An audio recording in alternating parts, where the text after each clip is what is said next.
Welcome to Gardening with Miss Chris. You're a metro urban gardener. Learn to grow your own veggies from your front yard, side yard, backyard, even from your windowsill. A pantry with the freshest organic vegetables, delicious and packed with nutrients right outside your door. It's fun and easier than you think. So spend some time with Miss Chris and let's put our ear to the earth and learn the basics. Grow your own veggies and fruit year round.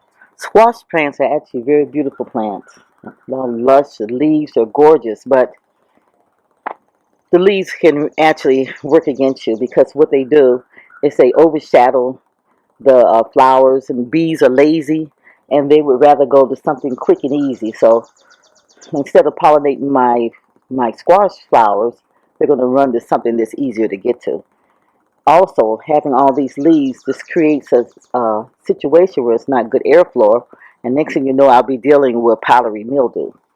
So to prevent mildew and to increase my production of my squash, what I'm going to do today is I'm going to prune these squash plants back by about 30%, and it wouldn't do it any harm. And it's very, very easy to do. Now, I got out a little late today, so I usually try to do this earlier before the bees are out, but there are still some bees in there, so I'm going to be a little careful.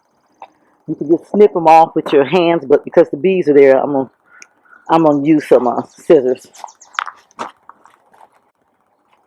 And you just reach down and just snap them off.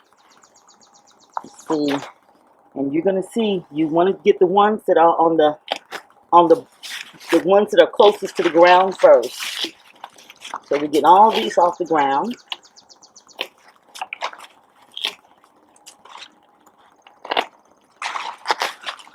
There we go.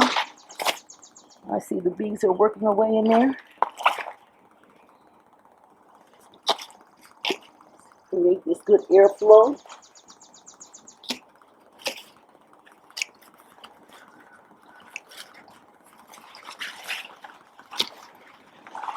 And you probably can see the squash now. Take this one. See the flowers? And that'll make life just really, I'm going to take this big one off the top.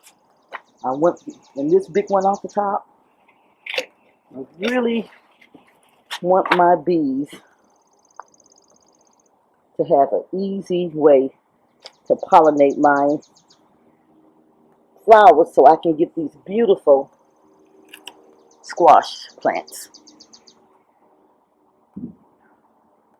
And so I'll keep an eye on this.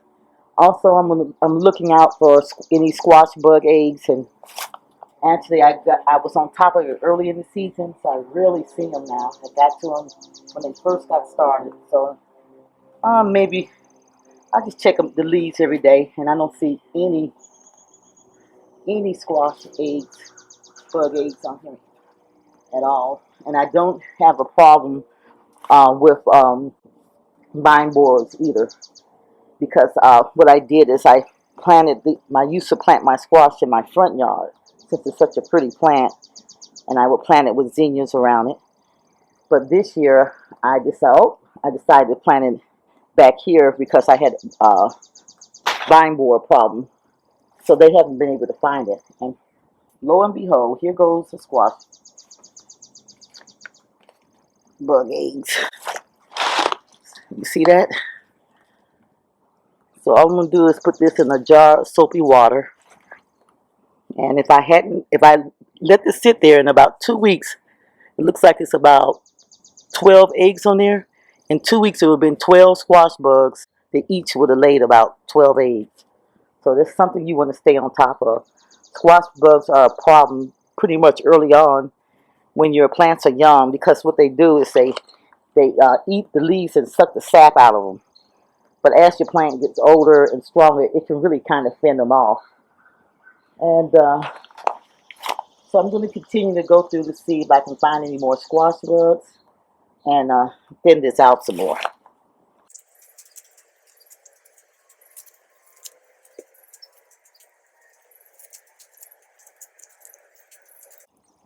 All right, it's looking pretty good there. And Next week I'll come out, look at see if it needs any more thinning. Maybe I'll get that one.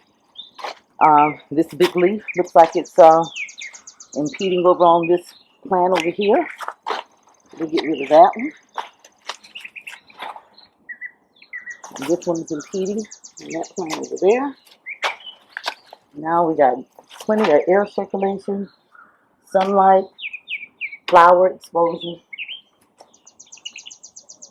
and it's going to increase my production and keep my plants healthy, so I won't have to deal with a mildew problem later on.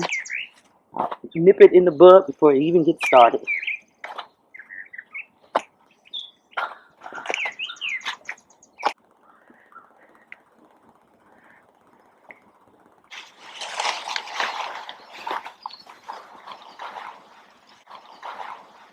All right, I've checked all these leaves to see if there are any bugs on them, any or any eggs, and they look fine, so they'll go right into my compost pile.